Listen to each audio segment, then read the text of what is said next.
So this is my session, Strategies for Community Institutions. And I was kind of playing off the Steve Jobs. I was so excited to hear Guy speaking earlier and his kind of 11 tactics of lessons learned from working with Steve Jobs. But what I love about Steve is that it's all about connections with him. It's about, there's this great quote that he has that you can only connect the dots when you're looking backwards, that things really lead to one another, and that's how innovation is created. It's not that he developed the iPhone at the beginning whenever he was with the Mac. A series of events led to that point, and it was being the creativity of being aware of preferences that may not even be in computing, but that give indications on where you could go to really create something new. So my institution, we're a 117-year-old bank in suburban Oklahoma City. We have one office now. Our bank went through a turnaround, and I came back in 2009. We were the worst rated bank in Oklahoma. We were at the bottom of the Camel's rating system, as low as you possibly can go. I'm not supposed to tell you what that number is, but you guys are smart and can figure that out. Our bank had a reputation was very tarnished. As the turnaround person, my reputation was horrid. So we started in 2009, 2010 in a really bad place. It wasn't that we had a bad logo and that's why our brand was tarnished. It was that we actually had a bad bank. And so we were trying to figure out how do we turn this around, and we actually had this great disruption. It ended up being the fastest turnaround in the nation, and there's lots of stories about that turnaround itself. I'm not going to go into that, but we did have this blessing of having this great disruption.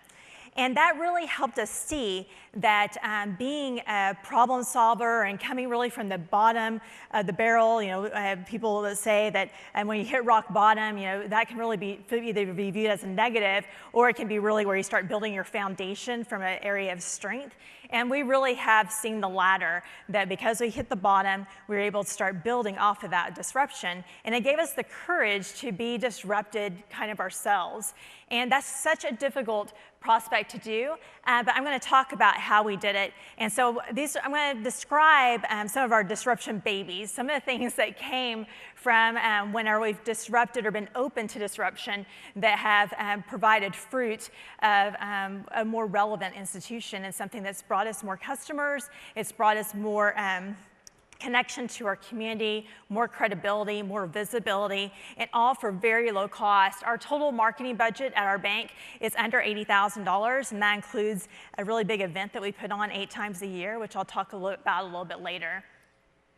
So I'm going to talk about this is really highlighting one of our big problems that we were facing about 2 years ago. The white portions show you our 2 branches in downtown Edmond. So located within a block of one another, we had 2 full-service branches, open 7 to 7, Monday through Friday, and 8 to 2 on Saturday. The one with the green roof over on the left-hand side, it covers that whole block. So it's the branch, it was executive offices, it covered the entire block. And we actually decided to consolidate into the smaller original location of the bank that's indicated by the 2 white buildings on the right. We had previously consolidated 4 of our offices. We sold our branches, we closed the leased office space, but these 2 offices in downtown Edmond, these were the core. And it was so interesting. It was very easy for us to consolidate the other branches, just being openly and communicating what we were doing, ushering customers into kind of what the new normal was going to be, introducing some new technology. But this consolidation was by far our most challenging. They each had separate cultures. Customers that went to the north branch didn't even know that the south branch existed, and vice versa. And our board was very split in where we should land and which branch should be the surviving branch. And we made the call that we wanted to be at the intersection where we had been for 117 years. And during this time, I started getting some opportunities to speak around the nation. And one place I visited was Rise, New York. Sam Maul. So if you want to follow someone great that's an industry thought leader on social media, Sam Maul, M-A-U-L-E, is a great one to follow. Sam invited me to New York, and Barclays Bank is the sponsor, Rise New York. It's a co-working space. They're in New York City and Manhattan, and they have a great presentation space. And then Sam did a podcast out of this little small podcast studio at Rise.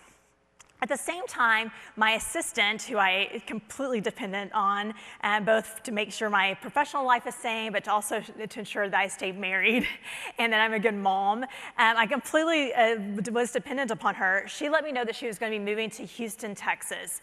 And her name's Keisha, and she was moving to Houston. And so we were trying to figure out, was there a place that she could sublease an office? And I had thought about Rise and wondered, well, is there a co-working space in Houston? And this is a couple of years ago, and we were able to find Level, and visited Level, got her a dedicated office as its co-working space, visited it, and were really impressed by the community that they were creating there. Over the same period of time, JP Nichols, another person that you should definitely follow on social media and engage with as much as you can, invited us to participate on one of his podcasts, which we did out of the vacant space that we had of the branch that we had just now consolidated and emptied. The empty branch left about 50,000 square feet of completely empty space. So we made the consolidation, but we just had all the space that we had no idea what to do with. We couldn't lease it all because that would get us in trouble with the regulators, because then we'd have more than 50% of our space that was not occupied by the bank. And so we needed to figure out something to do. But I did a podcast with JP, and we had horrendous technical difficulties when we were doing the podcast with him. We didn't have proper equipment. We had some connection issues, and we ended up having to kind of just do it over my cell phone. And then I also was asked to speak at 36 Degrees North, was a co-working space in Tulsa, Oklahoma, and it's revitalized this area of Oklahoma City. This was in an area that was very dilapidated. Some foundations came in, and they created a co-working space. I walk into 36 Degrees North, and the floor plan is almost exactly what our previous branch was. There was this really synergetic community, all these entrepreneurs. They had over 200 businesses that were there, and it was just really incredible to see not only the energy that was happening at 36 Degrees North, but thinking, wow, this may actually work in some of our excess bank space. At the same time, I was asked to go to NerdWallet in San Francisco, which is a financial services kind of company, and toured their facility and spoke with their senior team, got to see all of their really cool co-working space that they had as their company, not this collection of different companies coming together, but rather this kind of real Silicon Valley. Everybody, they had an open bar, everybody had like liquor at their desk, they had these open work tables, they had small places where you could go and work in private. And at this time, we were thinking, we're consolidating these two branches. We want this branch to be fresh and cool and that people will enjoy coming to see it. We also were struggling because we had 50 employees that were going to be housed in this new branch location, and we didn't know how they would all fit together. And so all this led to a branch renovation. So I'll talk more about the co-working space soon, but we used all those different elements of co-working to renovate our branch space. And we did this by using, it was a very cost-effective renovation. We spent less than $100 per square foot on the renovation, which is unheard of for a bank location. And we were actually looking at building a new building, but are utilizing this space so well that we don't necessarily need the excess space like we thought we would. So now everybody is on our main floor of our branch location. We have no dedicated offices. It's all shared office space. We have open work tables that everybody works at. We all have surfaces. Our tellers have surfaces. They don't have cash drawers. They don't have coin drawers. They are able to do everything using this kind of co-working mentality and really defining a new way of doing the lobby experience. We did leverage some different consultants, but there wasn't one person that we engaged to say, design our branch for us. It really was taking these different elements that we saw in co-working to to improve this branch relevancy and the satisfaction of our staff and the utilization of the space that we had. So now we were able to go from having probably about 80,000 square feet to now having 20,000 square feet, in which really the offices in which that first floor is only about 11,000 square feet that all of our staff is located in. It also led to Vault 405. So our excess bank space that we left, we turned into a co-working space. And so this is a nice little video shoot of what Vault 405 looks like. So it now encompasses 12,000 square feet of our former branch locations. These were executive offices.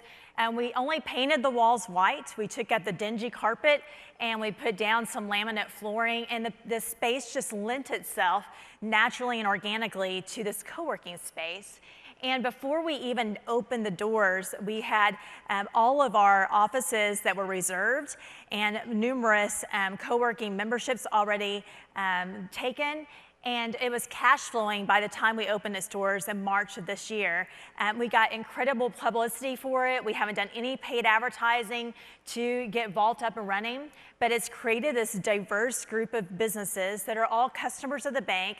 It's something now that we're able to tout to nonprofits that bank with us, small businesses that bank with us as a benefit to being a business customer or having large amounts of deposits with our institution. It also provides us a way to have small business loans and to really grow with companies. But the space is really easy for us. We designed it so that any furniture we purchased could be used in our main bank location, so had a really low risk of implementing. And we were able to take someone who was previously a teller and in our operations department, where she is now the community manager of the space. She's very creative, and we actually thought we might lose this employee.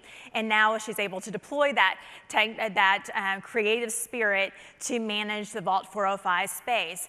It's known throughout our Oklahoma City community now, and there's regularly events, and just the couple of months that it's been open is now a fixture in downtown Edmond.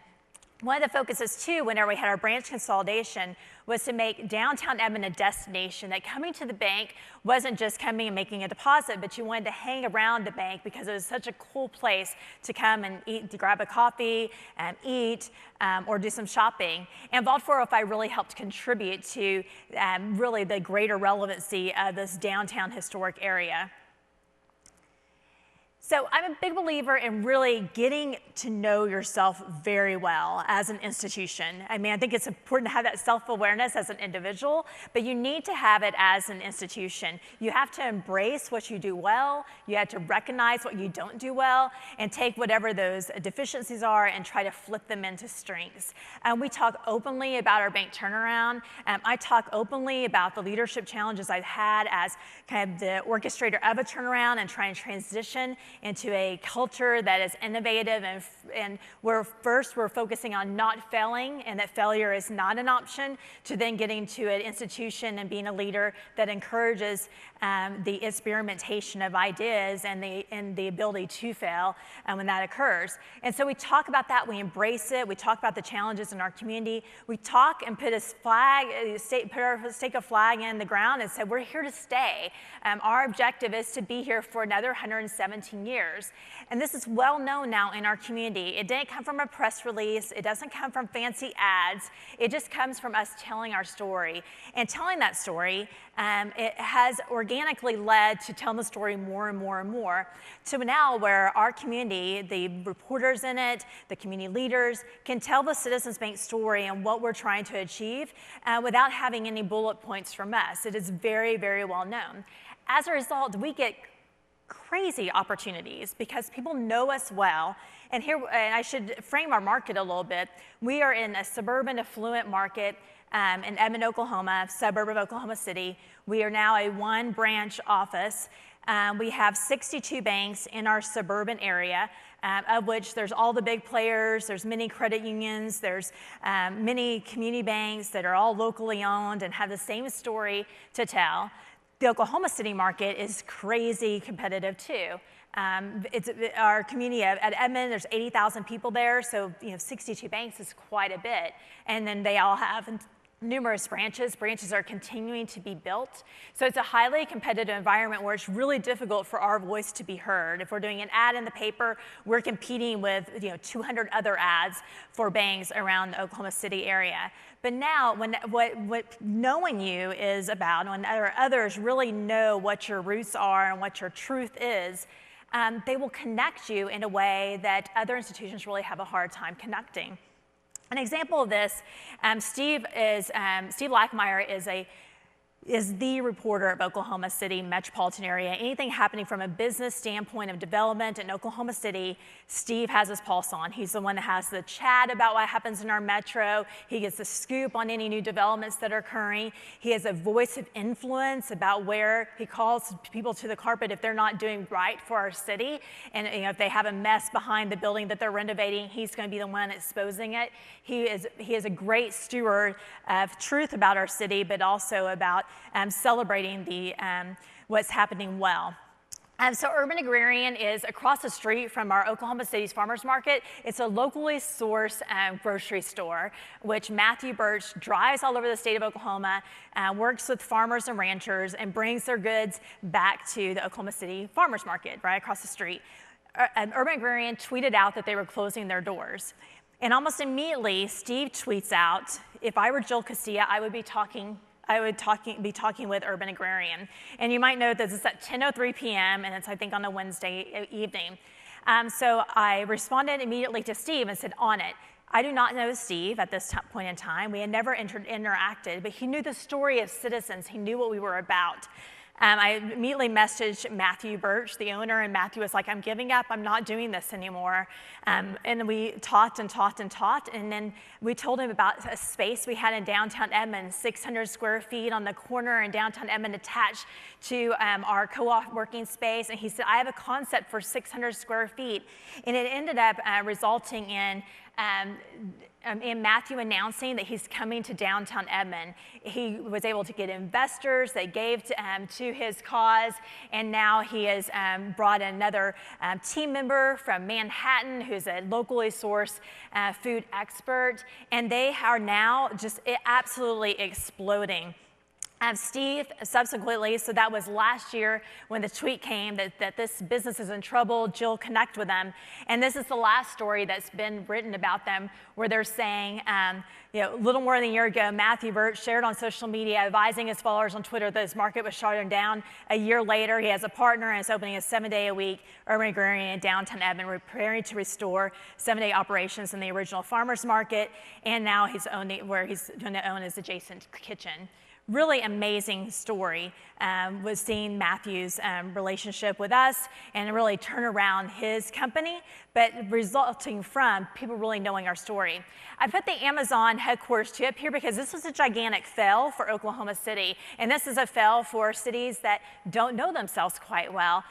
We were hoping actually that we would be a player in this selection for Amazon headquarters too. And when you started looking for what Amazon really wanted, we didn't check very many of the boxes. And so it's an example of we're not going to be a natural choice for an Amazon headquarters too unless you know yourself and know if you're capable of getting that type of player in your community. Also being humble and accessible. This is, my little motto is, my amigo is not my amigo. Whenever you let your ego start getting out of control and you get into the ivory tower and you get to where you're separated from what's happening in your community, the opportunities start going away. You start delegating, looking at opportunities, and that organic reach starts diminishing and it starts requiring more traditional ways of connecting with people. And so we are really focused on being fully accessible. So you'll see me engaging on social media directly with customers, but beyond that, my senior team and our team members are also doing the same thing. We are really focused on being humble and accessible. We had to introduce some music to you, so kind of make sure we're all waking up. Sit down, be humble. So, sit down, be humble. Sit down, be humble. So John from our team actually put together this video, so it shows I'm not nearly that creative. But we try to do like cash mobs, where we are really helping local businesses, where we give money to our staff, and they go to that particular store on a particular day. We promote them on social media. We make sure our staff is well educated about what's happening, and they're able to engage with those local businesses. So that's a video of that occurring. I want to talk a little bit about an event that we do and how that all started. This is a tweet exchange with H&8 Night Market. H&8 is the largest food truck event in the nation, and it happens in Oklahoma City, Oklahoma. They tweeted out we had this Twitter exchange in June, and actually it's on the right-hand side what the first interaction was. And they're reaching out to me saying, where are you? Come to Elemental Coffee, we'd love to say hi to meet you, because I was tweeting that I was at the event. And he said, well, we loved H&8, so great to meet you. Looking for a genius meeting next week, because we engaged, and he's like, you're doing genius things. I'm like, this is a genius. So we were talking about having a little meeting. Well, so the next month in July, he says, unfortunately, our ATM peeps had to cancel, so bring your cash. Many trucks take cards, so we're covered just in case. We were not their provider. We had no engagement with them financially. And I just replied, H&8, let me know if Citizens Bank can ever help. The next month, on a Wednesday, their ATM provider, a large bank, also backed out. And he tweeted at me and said, can you help us? Of course, we have no mobile ATMs to deploy, but I'm like, oh yeah, heck, we're all over that. And so I was able to find someone that we could rebrand an ATM and get it out to them that Friday. And then we became their ATM provider from that point forward. It endeared us to this area of the community where H&8 happens, is where all the hip restaurants are, all the hip bars. It's in the midtown area of Oklahoma City, and that space had no banks in it. It was a dilapidated area of the town that had just suddenly just risen from the ashes. And really, the leadership of this event was by this local coffee shop called Elemental Coffee. And really, it's the epicenter now of what all business that happens in Oklahoma City goes through the doors of Elemental Coffee. So what happened as these Twitter exchanges started happening, people started seeing our ATMs at the event, I started getting tweets to me saying, when can we have something special like this in downtown Edmond? Again, we're in the affluent suburb, not a real sexy place. A lot of the millennials are having to move there with their new families because the schools are really great, but they kind of don't admit that that's where they live, because it doesn't have a lot of soul attached with it, or at least it didn't. So they started reaching out to us saying, it makes sense for Citizens Bank of Edmond to do some type of H&A type of event. At the same time, I'm interacting with Bank of Ann Arbor, Michigan, a great bank to go and look at to see who's modeling this type of organic behavior really, really well. And they do a summer concert series called Sonic Lunch. And Sonic Lunch, the bank sponsors it. They're the only sponsor of this event, and they have a music festival that happens at lunchtime. We decided, and they were very giving to us, this is what worked with Sonic Lunch, this is what lessons we learned, this is what was really successsull. After a couple of meetings with them, we decided, let's do our own event. And so this was 5 seasons ago. So in 2013, in the fall, we launched Herd on Herd. And Herd is a street that parallels our bank. And we decided to host 3 local bands, and I talked about 5 or 6 food trucks to come to downtown Edmond. They all said, we can't make money in Edmond. We've tried it before. No one likes food trucks. Everyone wants to go to an air-conditioned restaurant. They don't want to get kind of grimy street food and sit outside and eat. So there was this perception about Edmond that they could not make money where they were. So I promised them that they would be able to break even, or I would make good and subsidize what their costs were. We also taught our downtown merchants to doing pop-up shops. They wouldn't open for us, and this was 6 to 10 p.m. on a Saturday. All our downtown shops typically close by 5 or 6, and I asked if they would please participate and just have a booth and just see how it goes. So we bought some really cheap tents. They put out a booth, and there were several of them that participated. We also had some other kind of made-at-home goods that we showcased at the event, but a max of 10 different booths.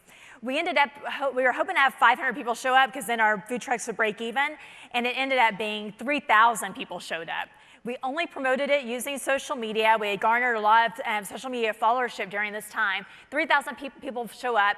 All the food trucks sell out, and the local coffee shop that's located down the street from us, Cafe Vogue, which is this extraordinary story in and of themselves of a local entrepreneur. He's a millennial trying to kind of bring the soul to Edmond.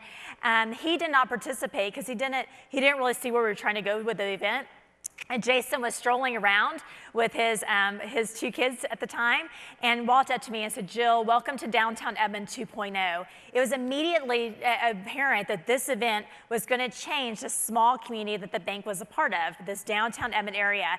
Downtown Edmond, the businesses there were mainly antique shops. It was like antique shop, which is nothing wrong with antique shops, but the demographic that's attracted to them is not the same demographic that's really going to infuse a lot of enthusiasm in this downtown area. So after 5 seasons last year, so now we have where we do 8 concerts every year. It's every 3rd Saturday, March through October. We are regularly drawing 25,000 to 35,000 people to a bank celebration. The bank is the only one promoting this. We're the only one that sponsors it. Our 50 employees plan the entire event, and we just put it out on social media, and it's turned into this amazing opportunity for our bank. It's resulted in more business coming our way. And the next week after Heard on Heard, we regularly get up to a dozen email inquiries that are just coming across our generic email on the website saying, I want to open an account at Citizens Bank. I just opened my account. I want to move all my loans, because people believe in this event so much. We originally were kind of concerned that there would be a disconnect between Heard on Heard and the Citizens Bank of Edmond. And actually, those first couple of years, people really didn't know who sponsored it because we're really not overtly trying to sell mortgages or deposit accounts or anything like that. But now when I walk down the streets of Heard on Heard, I'm stopped and people are saying, thank you to you and Citizens Bank of Edmond for changing our community, for making this kind of neighborhood party happen. Thank you for this goodness. And that community goodwill has resulted in millions of dollars in loans for us and easy acquisition of new deposit accounts. And we're actually able to quantify what the economic impact is to our community. And last year it was $5.1 million. We had over 159,000 people come to Heard on Heard. And this is us having to cancel one of the events for weather. Here's a little video of what Heard on Heard looks like. This is before the event starts. Well, the aerial view was. But it is that day, the downtown Edmond businesses, now there are many diverse businesses. We have an outdoor store, we have more coffee shops, we have women's boutiques, we have a sweet store. It's incredible how the business has exploded in downtown Edmond in just these 4 short years. But they say before Heard on Heard starts, the small businesses say their revenue jumps 3 times. They have 3 times the number of visitors and 3 times the number of sales than they have on a non-Heard on Heard weekend. But just all this organic goodness that takes very little. It takes very little money to put on. And this is the largest expenditure though we have in our marketing budget. The first year we did it, the first full season, it cost us about $6,000 to put on each event. But then at the end of the season, we were able to garner we require 15% of the gross beer sales. We only allow craft beer, local beer, and really talk about how we're kind of a local bank. We're going to craft beer banking, so we only are going to serve craft beer here. So we have vendors that do that. 15% of the gross sales from those beer sales go to our Edmond Public School Foundation, and then our T-shirt sales or any branded Heard on Heard sales, that vendor donates 15% of our gross sales there. And we see that as being our way that we will sustain ongoing donations to our public schools, and it'll someday take full, it'll cancel the donation we're giving by ourselves outside of Heard on Heard. It'll be fully subsidized by this experience. So Heard on Heard, we're becoming known as kind of this local music, local craft beer, this kind of real gritty community bank. And then we were approached by the developers of the Tower Theater, which is an iconic theater in downtown Oklahoma City. It's in an area, again, that has a revitalization that's actively occurring, and it's still happening. This has had a pretty notorious past. The Tower was the crown jewel of Oklahoma City, and then it fell into disrepair. It was actually a porn theater for a while. So some connotations with Tower Theater are not necessarily that positive. But these group of developers who are really the next generation developers of Oklahoma City had a vision of restoring the Tower Theater back to its grandeur of the past. This street is a majority minority community, very low income, but now they have created all these stores all along the way. Before it got to this point, however, we were contacted by the developers and said, there is one brand we want to be associated with on our marquee as far as who presents what's happening at the Tower Theater. I'm like, okay, well, who can we connect you with? And he said, no, it's Citizens Bank of Edmond. Okay, mind you, this is in the grittiest part of Oklahoma City, and we are the affluent, we're the oldest affluent suburban bank. You would think the polar opposite from what they would think they would align with their brand. But instead, that we had this cool factor because of Her on Her, the cash mobs, how involved we were on H&8th. So they asked us to be involved in the Tower Theater. We were able to refinance this entire loan, which more than paid multiple times over what our sponsorship was, and we blended the rate to make sure that it was a good financial choice for the bank. But we have a 10-year agreement now with the Tower Theater where we are on the marquee, and they actually have said, well, you may not want to present this one because it's kind of a off-color or kind of risque, really, maybe a hip-hop group that they think might throw down some words that we may not put in our bank lobby or put on any advertisements. And we have not strayed away from really anything. We want to bring this artistry into downtown Oklahoma City. We want to be a part of it. And it's paid so many dividends to us. All of that led to Elemental Coffee contacting us. Again, this is the epicenter of Oklahoma City economic activity goes through the doors of this small coffee shop located in Midtown Oklahoma City. They called us and said, we want to move all our accounts to Citizens Bank of Edmond. We're 30 minutes away from Elemental Coffee. I went to meet with them and said, I love you guys. I would die to have you as customers.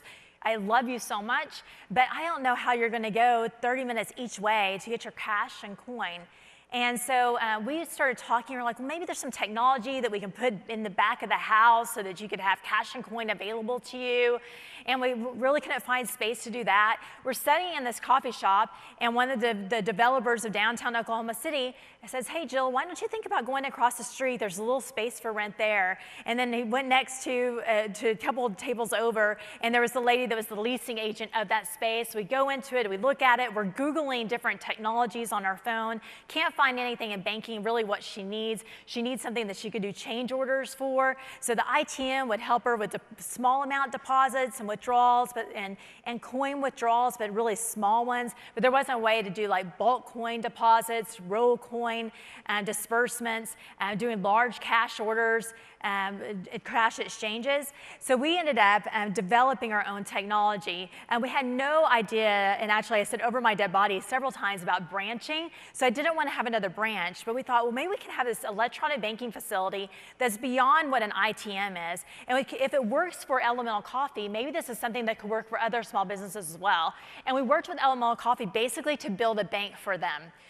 We now have our Midtown facility that is fully operational now, and it has a coin dispensary, rolled coin dispensary, so she can get as much coin as she wants in any denomination what she wants. She can deposit bulk currency and more than what the ITM would allow. She can do change orders, but if she needs to exchange her 50s, 100s, and 20s for 1s and 5s, she can do that. She can deposit up to $10,000 cash in any setting. We have all our ALM rules in place. And then we have Wi-Fi available here. We have it so our customers can access the space via phone using an app and to be able to get access. And then they can leave her establishment if they're striking a deal at Elemental Coffee where it is kind of chaotic and loud. They can come and retreat to this space so that they can actually pin the deal and make business happen. This is a little bit of what Midtown looks like. Again, this is a really stressed area of town, and it's now turning into the place where business is happening. We actually just flipped the C of our branding and made that the D in Midtown. And then have Citizens Bank of Edmond underneath it. We were concerned that customers or potential customers in the community would hate this because, again, we're the suburban bank coming into this part of town where it's all urbanized. These are people that despise suburbia. But instead, we were able to pay for this.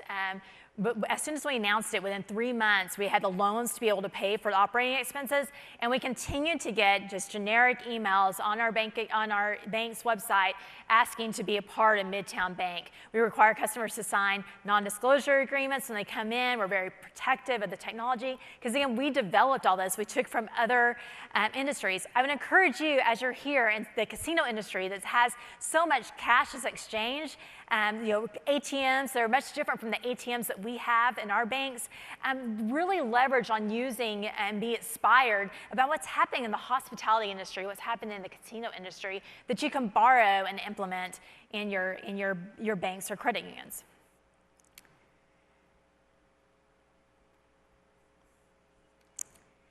So I've talked about the disruption babies, our root truth of really knowing who you are and being humble and accessible.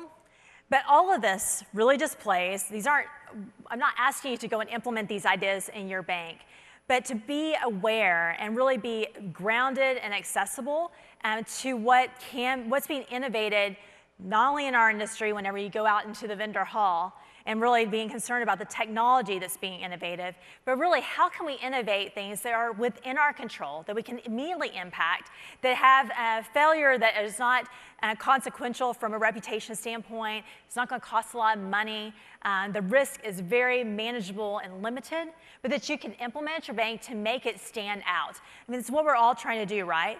Our bank should not have the success that it's having. To be one branch, every single other bank in my market is expanding branches. We're told by consumers that accessibility to a branch is still incredibly important. And millennials, it's even more important. But we're able to attract millennials who live far away from us because they want to be associated with a brand. And the brand goes way beyond what you look like. We have not updated our logo. The outside of our building kind of looks not as appealing as what you would maybe like it to look like. We still have processes inside our bank that are broken that we're trying to improve and do as well as we can. I know looking at the brand makeover, were any of you guys in there where they had the one call with expectation and they were able to implement in their bank?